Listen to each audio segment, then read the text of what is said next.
friends, and welcome back. I have been wanting to sit down and film this video for so long now. Jackson is 6 weeks old today.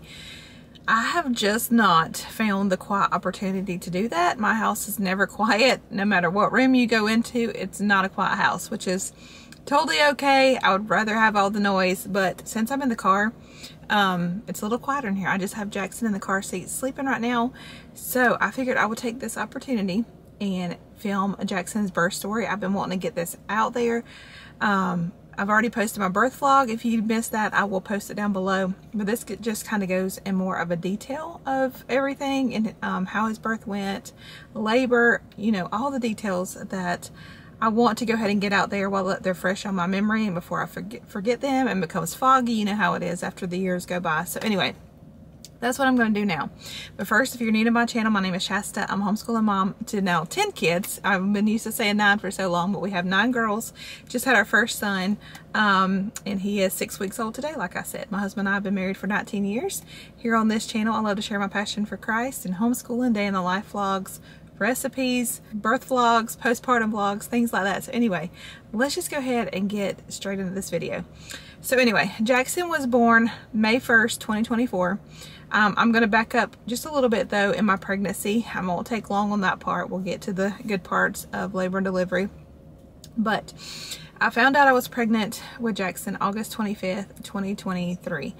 And I had already had 2 miscarriages that year. So when I found out I was pregnant with him, I just had, you know, all the emotions, praying that we would not lose this baby, praying that everything would go well.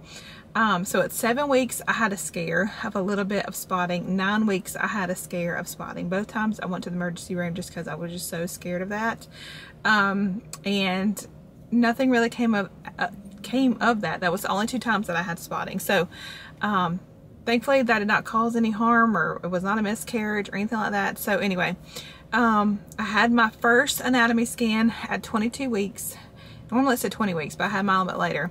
And at that anatomy scan, I found out that I had placenta previa. I've never had that in any of my pregnancies. It is where the placenta either covers your cervix or it's like near your cervix. Mine was near. So it wasn't completely covering, but it was like right there. It was not in a safe zone whatsoever. So from then on that, I needed an ultrasound for every 4 weeks to see that it moved. So I had my ultrasound 22 weeks, and then they scheduled me back again. Actually, my next one wasn't until 28 weeks. So I went in at 28 weeks. It was still same exact spot, had not moved. So I went back 4 more weeks after that. At 32 weeks, same spot, had not moved. Actually, this appointment was a little bit more discouraging because he actually said that if anything, it looked like it was kind of covering my cervix now a little bit. The images showed different things. So that was discouraging and disheartening, but we continued to pray. We prayed so hard that the Lord would move my placenta and that I would be able to have a natural birth like I always have. All my girls, I've never had a C-section, so the thought of a C-section really scared me. So we prayed for that. We prayed really hard that I would not have to have a C-section. So we left that appointment, went back again at 36 weeks, I believe. Yeah, it was 36 weeks.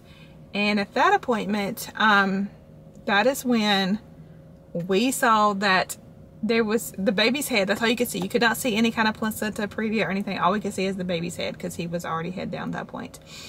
She could not get any measurements on where she thought the placenta was. So that is when I got the go-ahead to go ahead with a natural labor and delivery, just because there was no signs of the placenta previa, which is really odd for it to move so late in the pregnancy. If it's going to move, it usually moves earlier, but the Lord answered our prayers and it moved.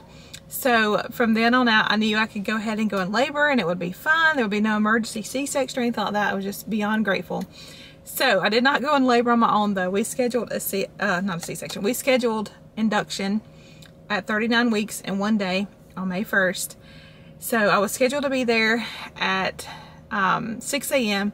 But labor and delivery actually called me the day prior to that and told me that they were full. Like their whole labor and delivery floor was full. They asked me if I could come in at lunchtime instead, and I was like, sure, that's totally fine, which worked out better. It gave us time to tell our girls bye, have breakfast with them, and hang out for a little bit. So we got to the hospital by 12 o'clock, and it felt like a blur when we got there. Like they put me in my room, and I did not have time to to do much of anything. Like, they got started right away. They admitted me, they got my IV started, you know, all the paperwork, all the things, and then the next thing I know, the doctor was coming in and she broke my water. They started Pitocin.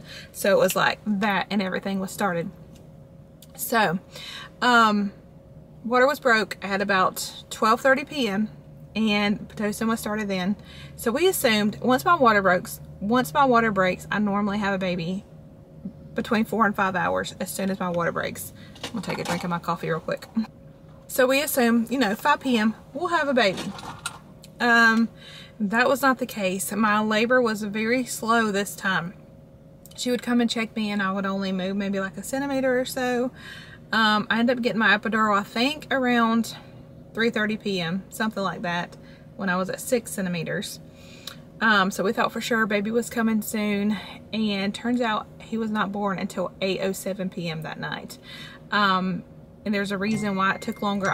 There's a reason it took longer, and I'll get into that. So about 7:20 p.m. or something, it was time to push. I felt the urge to push. So the doctor had actually just left. It was so funny because she had been busy all that day because of so many people at the hospital giving birth. So she's like, I'm going to run out and grab me some coffee, because I was not, you know, I wasn't progressing like we thought that I would. So she left to get coffee. She got in the parking lot, and that's when I said, I feel like I need to push. So they had to call her back from the parking lot, bless her heart, come back up there, get her thing back on, get dressed or whatever, because it was time to have a baby. And normally I only push for about 10 minutes, maybe, like just a few pushes and the baby's out. I pushed about between 40 and 45 minutes this time. And the reason is because he was laying on his side. So he was looking like, so Josh was standing on my left side, so he's pretty much like looking at Josh. He's looking that way on his side.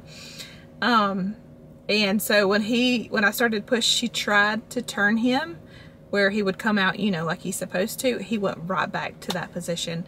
And he was also stuck behind my pubic bone, which made things even more difficult. It was very, very hard to push and to get him out. It was very exhausting.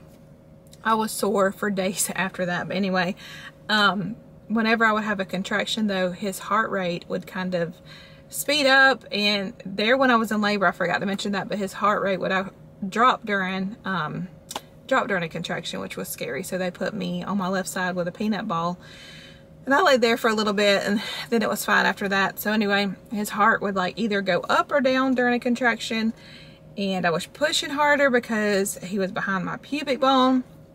So anyway, I pushed, like I said, between 40 and 45 minutes. And then he was born. The biggest relief ever. I can't even begin to express the emotion, like just the tears and just the relief that he was here after, I feel like, such a hard pregnancy. Not hard, but just hard mentally, knowing the placenta previa and just having a fear of losing him this time, because I actually was pregnant with a son in 2016 and lost him at 16 weeks. So I just had like this fear sometimes that I was going to lose him. So it was just like such a relief to see him here when he was born. So he was born with 2 true knots in his umbilical cord, y'all. I will try to pop a picture up right here. 2 true knots, not just 1 but 2. And if you know anything about that, you can look it up. Normally a baby does not survive that. It cuts off all oxygen, all nutrients to the baby. But here he is. He is perfectly healthy, a beautiful baby boy, nothing wrong with him. 9 pounds, 7 ounces, so it did not restrict anything.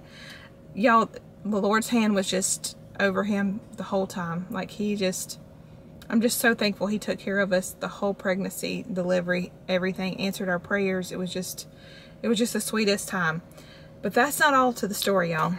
So once she delivered the placenta, she looked at it and said it was a little bit abnormal, that she was going to have it sent off to get it checked out. You know, just wanted to see. So I kind of worried about that. I'm like, okay, what would that be? Why are they sending my placenta off? So that didn't take long though. So they sent it off, and I got the results back like 3 days later, and it's like this list of things that I have no idea the medical terms. So I'm like Googling everything, trying to figure it out.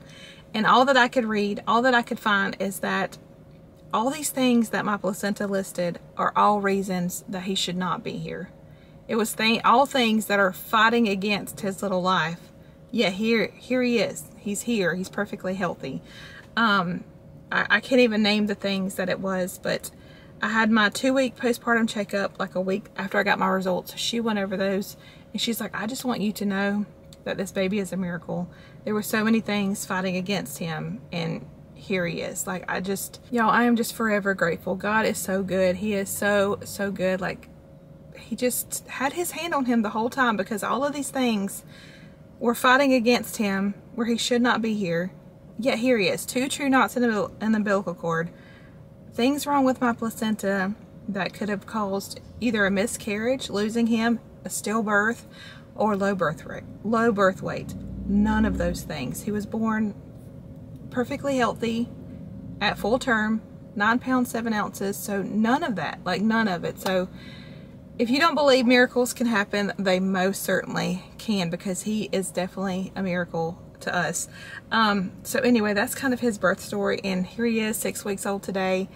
I'm going to insert some clips over me talking of him and just how precious he is, and we just love him so much. Like, the girls are just in awe over him. We all are. He's just a blessing to our family, just a big blessing to our family. And his name is Jackson. I don't know if I mentioned that or not. We named him Jackson David.